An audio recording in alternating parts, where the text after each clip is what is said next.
Semuanya, perkenalkan kami dari kelompok operasi bisnis. Pada kesempatan kali ini, kami akan menjelaskan materi mengenai forecasting dengan metode Wide Moving Average. Materi ini penting karena banyak digunakan dalam perencanaan bisnis, terutama untuk memprediksi biaya, permintaan, atau penjualan di masa mendatang. Semoga penjelasan ini bisa membantu teman-teman memahami konsep dan menghitungnya dengan mudah. Selanjutnya, kita masuk ke pengertian forecasting. Forecasting adalah proses memperkirakan kondisi di masa depan berdasarkan data histori. Salah satu metode yang sering digunakan adalah Wide Moving Average, yaitu peramalan yang memberikan bobot tertentu pada data periode sebelumnya, di mana bobot terbesar diberikan pada periode yang paling baru. Lanjut, yaitu tujuan forecasting. Yang pertama yaitu untuk menganalisis data historis dan masa kini agar bisa memproyeksikan kondisi masa depan. Yang kedua yaitu membantu perusahaan merencanakan bisnis, seperti produksi, persediaan, anggaran, dan sumber daya dengan lebih efektif. Yang ketiga yaitu menjadi dasar pembuatan kebijakan dan strategi bisnis yang realistis dan adaptif terhadap dinamika pasar. Yang terakhir yaitu untuk mengurangi ketidakpastian dan risiko, yaitu dengan menyediakan estimasi terhadap permintaan, penjualan, dan kebutuhan sumber daya, sehingga perusahaan bisa mengambil keputusan dengan lebih tepat. Selanjutnya yaitu tujuan dari Wide Moving Average. Jadi, Wide Moving Average ini digunakan untuk membantu perusahaan membuat peramalan yang lebih tepat dengan memberikan bobot tertentu pada data historis. Metode ini bekerja dengan cara menekankan periode terbaru sebagai informasi yang lebih penting dibanding periode lama, sehingga hasil ramalan menjadi lebih relevan dengan kondisi saat ini. Wide Moving Average juga membantu mengurangi pengaruh fluktuasi, sehingga tren sebenarnya lebih mudah untuk terlihat. Selanjutnya materi jenis-jenis Wide Moving Average dalam forecasting. Yang pertama ada Simple Moving Average atau SMA. Metode ini mengambil rata-rata dari beberapa periode terakhir dengan bobot yang sama. Artinya setiap data periode dianggap sama pentingnya. Yang kedua ada Wide Moving Average atau WMA. Pada metode ini, setiap periode diberi bobot berbeda sesuai tingkat kepentingannya.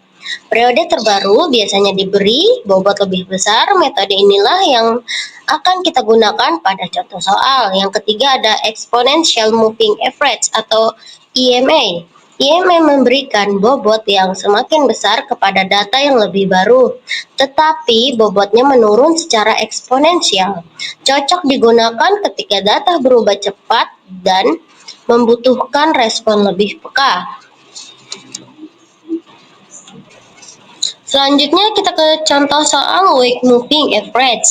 Diberikan data biaya dan penjualan perusahaan dari tahun 2017 hingga 2025 seperti berikut. Gunakan metode Wide Moving Average dengan bobot 0,1, 0,15, 0,25, dan 0,5. Untuk menghitung forecast dengan rata-rata bergerak 4 tahun, berapa nilai total cost, forecast, dan difference menggunakan Wide Moving Average.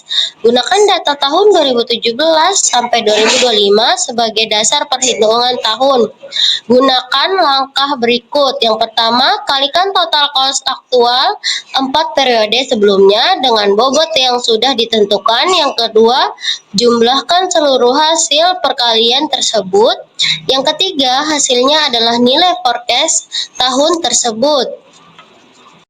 Selanjutnya kita masuk ke langkah perhitungan ya teman-teman. Di sini sudah terlihat data-datanya mulai dari periode, total fixed cost, sales unit hingga variable cost-nya.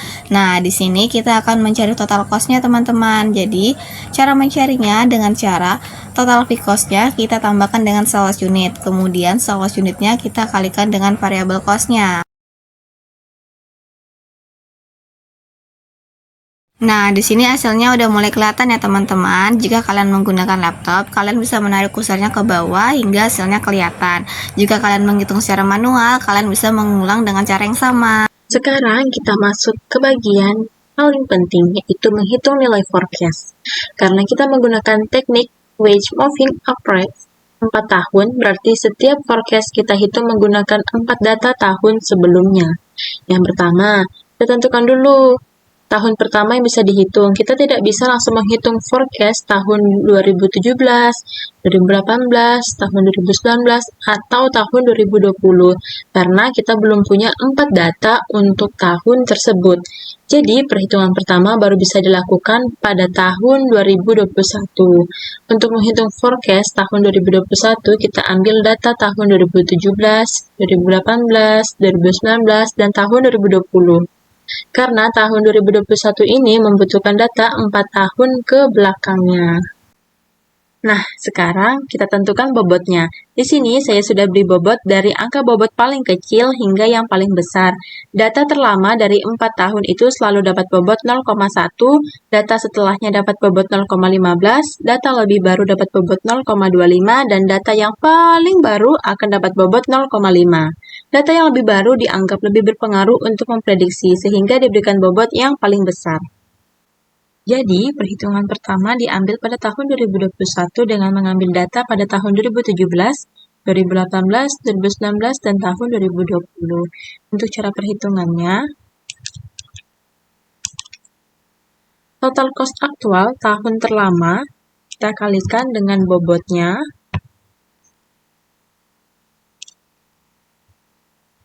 Kemudian total cost aktual tahun kedua kita kalikan dengan bobotnya.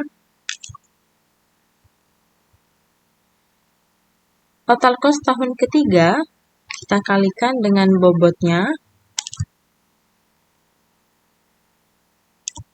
Total cost tahun keempat kita kalikan dengan bobotnya. Jika sudah semua, kemudian kita bagi dengan jumlah bobotnya yaitu 1. Maka dapat hasilnya.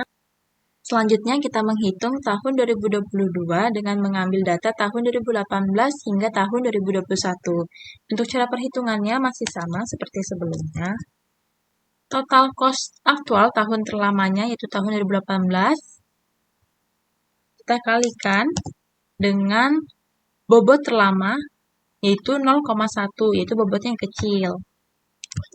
Kemudian kita tambah total cost aktual tahun keduanya yaitu tahun 2019 kita kalikan dengan bobot kedua. Kemudian pada tahun ketiganya total cost aktualnya kita kalikan dengan bobot ketiganya. Kemudian total cost aktual tahun keempat kita kalikan dengan bobot terbesarnya karena ini kan tahun terakhir. Kemudian kita bagi dengan total bobotnya yaitu 1. Maka dapat hasilnya segini. Selanjutnya, kita menghitung forecast tahun 2023 dengan mengambil data pada tahun 2019 hingga tahun 2022. Langkahnya masih sama seperti sebelumnya. Tahun terlamanya yaitu tahun 2019. Kita kalikan dengan bobot tahun terlamanya yaitu yang paling kecil 0,1. Kemudian kita tambah, kita kalikan lagi dengan tahun setelahnya. Kita kalikan dengan bobot lebih barunya. Kemudian total cost aktualnya kita kalikan dengan bobot lebih baru, yaitu yang lumayan besar. Kemudian total cost aktual tahun terbarunya kita kalikan dengan total cost, kita kalikan dengan bobot 0,5. Kemudian kita bagi dengan total bobot yaitu 1. Maka hasil forecast tahun 2023 adalah segini. Lanjut, kita hitung forecast tahun 2024-nya. Kita mengambil data tahun 2020 hingga 2023. Caranya masih sama. Data terlamanya kan tahun 2020. Total cost-nya dikali bobot 0,1 tambah total cost tahun 2021 dikali bobot 0,15 tambah total cost tahun 2023 dikali bobot 0,25 dan total cost tahun 2024 dikali 0,5. Kemudian kita bagi jumlah bobot yaitu 1, maka forecast 2024 yaitu sebagai berikut. Selanjutnya kita hitung forecast untuk tahun 2025. Kita mengambil data paling lama yaitu pada tahun 2021 hingga tahun 2024. Oke, pertama kita kalikan angka total cost tahun terlamanya dengan total bobot tahun terlama atau yang paling kecil. Kemudian kita tambah total cost tahun setelahnya, kita kalikan dengan bobot kedua. Total cost tahun ketiga, kita kalikan dengan bobot lebih baru. Total cost tahun keempatnya, kita kalikan dengan bobot tahun lebih baru. Kemudian kita bagi dengan angka jumlah bobotnya yaitu 1. Ini forecast untuk tahun 2025, yaitu kita ingin mengetahui forecast tahun 2026. Jadi di sini kita mengambil data tahun 2022 hingga tahun 2025. Caranya masih sama. Forecast tahun lamanya yaitu tahun 2022, total cost aktualnya kita kalikan dengan bobot pertama, ditambah total cost tahun kedua, kita kalikan dengan bobot kedua, total cost tahun ketiga, kita kalikan dengan bobot ketiganya, total cost tahun keempatnya, kita kalikan dengan bobot keempatnya. Kemudian kita bagi dengan jumlah bobot yaitu 1. Nah, jadi forecast untuk tahun 2026 yaitu Setelah total cost dihitung dan forecast-nya dihitung, kita akan masuk ke difference-nya. Cara menghitungnya yaitu total cost dikurang dengan forecast, kemudian kita bagi dengan total cost lagi, maka difference tahun 2021 adalah 16,27%. Lanjut ke bagian bawah, total cost dikurang dengan forecast, kemudian kita bagi dengan total cost lagi, maka difference tahun 2022 adalah minus 21,45%. Jika teman-teman menggunakan Excel, teman-teman bisa langsung menarik, maka hasilnya akan muncul seperti ini. Tapi apabila teman-teman menghitung manual, maka harus dihitung dengan cara yang sama hingga selesai. Terima kasih. Terima kasih sudah mengikuti video pembelajaran ini. Melalui materi forecasting dengan metode White Moving Average, kita sudah mempelajari bagaimana memberikan bobot pada data histori untuk menghasilkan peramalan yang lebih akurat. Semoga penjelasan dan contoh soal yang diberikan dapat membantu teman-teman untuk memahami cara kerja metode ini dan mampu menerapkannya dalam perhitungan biaya atau perencanaan bisnis. Thank you for watching.